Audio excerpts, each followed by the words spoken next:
what it's like from the passenger's perspective when catastrophe strikes and a jetliner crashes. This is an ambitious and dangerous test. Did you know that in the deadliest survivable commercial aviation accident in American history, the passengers who walked away were concentrated almost entirely in one section of the aircraft? That the FAA ran a full-scale instrumented crash test in 2012. 727 was intentionally crashed in the desert to learn what really happens to passengers when a plane goes down and how they can survive it. Deliberately flew a Boeing 727 into the Arizona desert with sensors in every row. The results showed survivability differences between seat positions so significant that several aviation researchers described them as unambiguous, and that the seat most frequent flyers instinctively choose, the one over the wing, in the middle of the fuselage, is statistically among the worst places to sit if something actually goes wrong. I know how that sounds, but these are not claims from aviation enthusiast forums or speculative blogs. They come from black box records, National Transportation Safety Board accident reports, controlled destruction tests funded by federal agencies. The safest seat on a plane is not the one most passengers choose, and the gap between what people believe and what the data shows is wider than the airline industry has any particular interest in closing. The most cited modern analysis on this subject came from Time magazine in 2007. Their researchers examined the FAA's full accident database, covering 35 years of U.S. commercial aviation crashes from 1971 to 2007. They identified 17 accidents with both fatalities and survivors, enough to extract row-by-row survival rates. The finding was direct. Passengers in the rear third of the aircraft, roughly rows 30 and beyond on a typical single-aisle jet, had a fatality rate of 32%. The middle third of the cabin, that includes the overwing exits and the rows most passengers associate with structural stability, had a fatality rate of 39%. The front third, including business class on most domestic aircraft configurations, came in at 38%.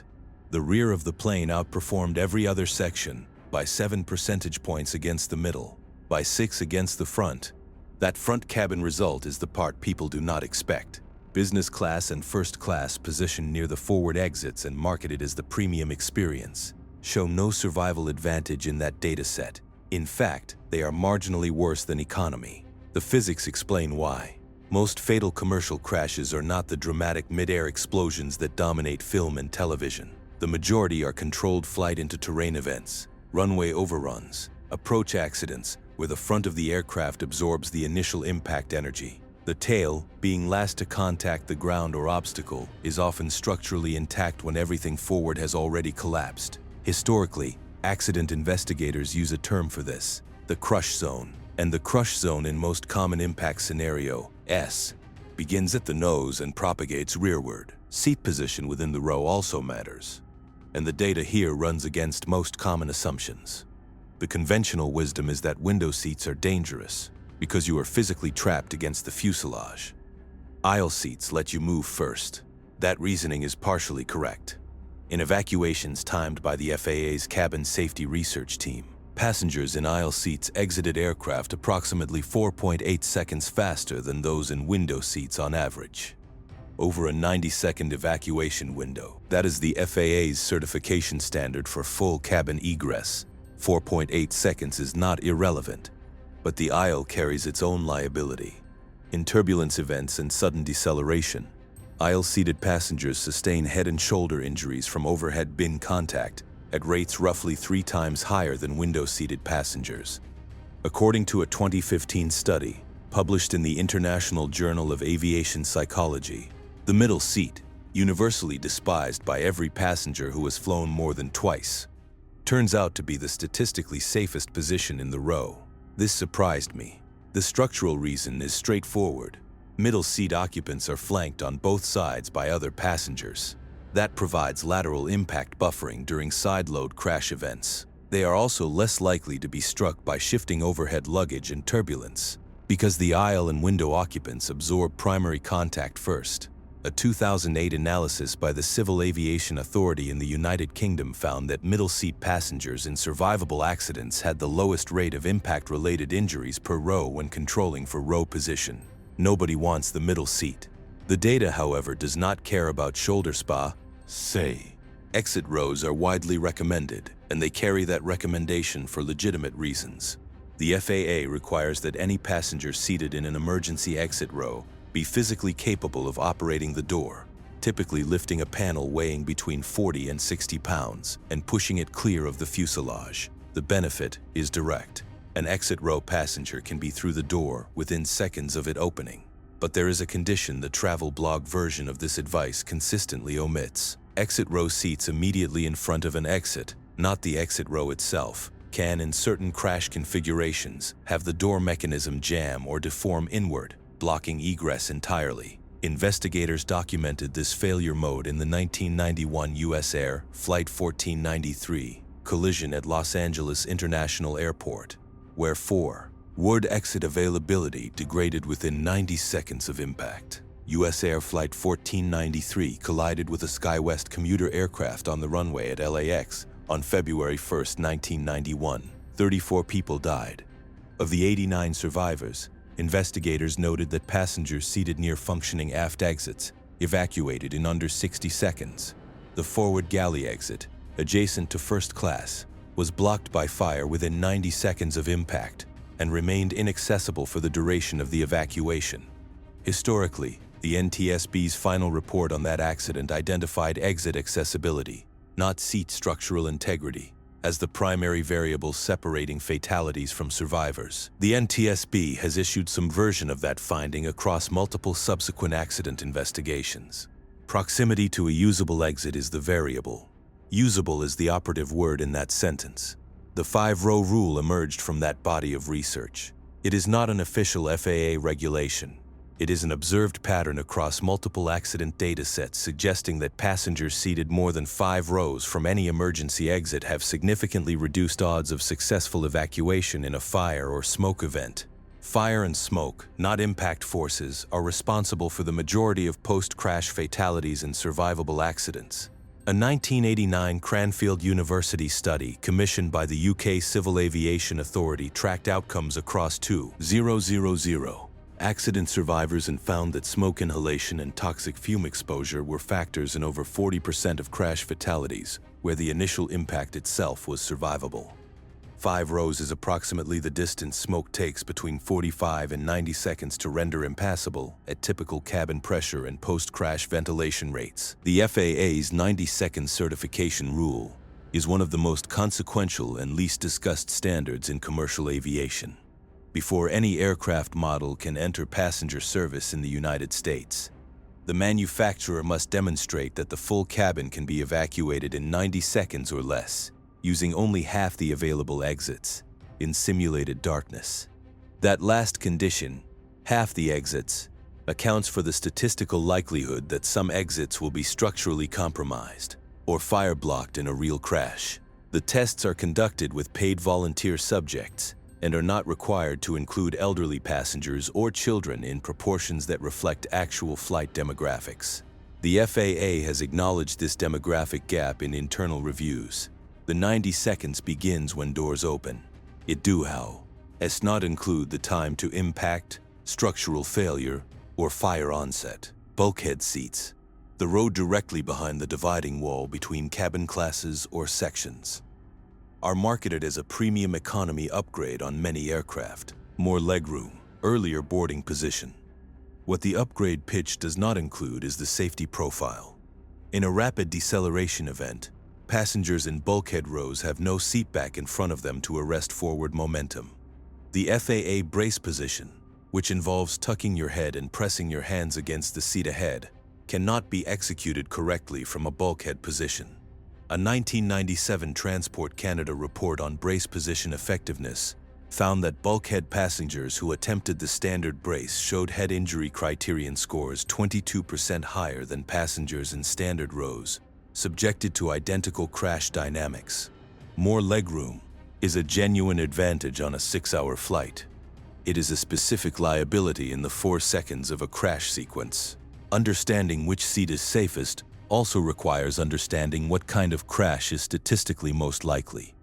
The Aviation Safety Network's Global Accident Database, covering commercial aviation accidents from 1945 to present, shows that runway excursions account for roughly 27% of all accidents involving passenger aircraft.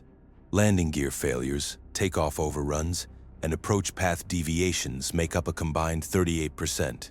Mid-air structural failures, the scenario most passengers instinctively fear most, represent under 3% of commercial aviation accidents globally.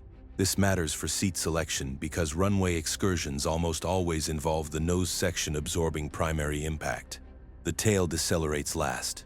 In takeoff overruns, the same physics apply in reverse, with the aircraft pitching forward and compressing the forward fuselage. The rear cabin reaches the obstacle last, structurally speaking, in both scenarios. Here is the behavioral gap that makes all of this genuinely interesting. A 2013 survey conducted by the Boeing Commercial Airplanes Group found that when passengers receive free seat selection on economy tickets, 61% choose window or aisle seats in rows 10 through 25. That is the dead center of the fuselage, the statistically least advantageous zone by both exit proximity and impact survivability in the most common crash types. Frequent flyers, defined in the survey as passengers logging more than 25 flights annually, showed no statistically significant difference in selection patterns from infrequent flyers.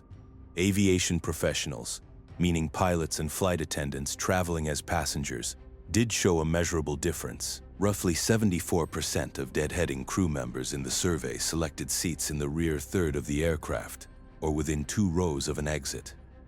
That flight attendant behavior pattern appears in enough independent sources that it deserves its own attention. I've seen it cited in 3 separate aviation safety publications, each time the researchers treat it as noteworthy. Flight attendants are trained in aircraft evacuation. They know the accident record in professional detail, and they consistently seat themselves at the back of the cabin when traveling off-duty.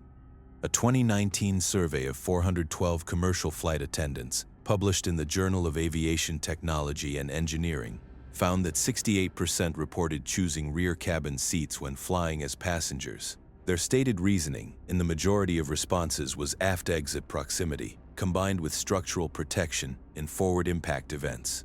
These are not passengers anxious about turbulence. They are people who know the accident database, and they're voting with their seat selection. The brace position itself carries a persistent and completely false mythology. For decades, a widely circulated claim held that the brace position was designed not to save lives, but to preserve dental records for post-mortem identification. That is wrong, completely wrong. The claim likely originated in British tabloid coverage following the 1985 Manchester airport fire, in which 55 people died, many in their seats, generating speculation that the brace posture had trapped them rather than protected them. The NTSB and the UK Air Accidents Investigation Branch both examined that claim and found no supporting evidence. A 2015 meta-analysis by Cranfield University's Safety and Accident Investigation Center reviewed outcomes from 26 survivable crashes and found that correct brace position reduced spinal compression injuries by 31% and head strike fatalities by an estimated 38% compared to upright posture at the moment of impact. Back to exit proximity, because the specific numbers are precise enough that they warrant careful attention. The FAA's Civil Aerospace Medical Institute conducted timed evacuation trials across 7 different aircraft types between 1998 and 2008. In those trials, passengers seated in the last 5 rows of the aircraft and within 1 seat of an aisle exited in an average of 63 seconds from door open to aircraft clear. Passengers seated in rows 10 through 20, which is where the majority of frequent flyers choose to sit, averaged 94 seconds. The certification standard is 90. The average frequent flyer seat, selected for legroom, boarding priority, perceived stability, puts its occupants statistically outside the FAA's own survival benchmark in a full evacuation event. That is not a marginal gap. It is 31 seconds. Dr. Helen Muir spent the better part of 2 decades at Cranfield University's Safety and Accident Investigation Center building evacuation simulations and analyzing crash survivor records. Her 2008 summary report, submitted to the European Aviation Safety Agency, concluded that seat position relative to exits was the single most controllable variable available to passengers in a survivable accident, more controllable than brace position. More controllable than clothing choice, more controllable than how you manage your carry-on bag during boarding. The report recommended that airlines integrate exit proximity data directly into seat selection interfaces so passengers could make informed choices. As of 2024, no major U.S. carrier has implemented that recommendation. The back rows still board last. They still sell for the lowest prices on most routes. And the people filling them by deliberate choice, rather than by budget constraint, are by the numbers sitting in the right place.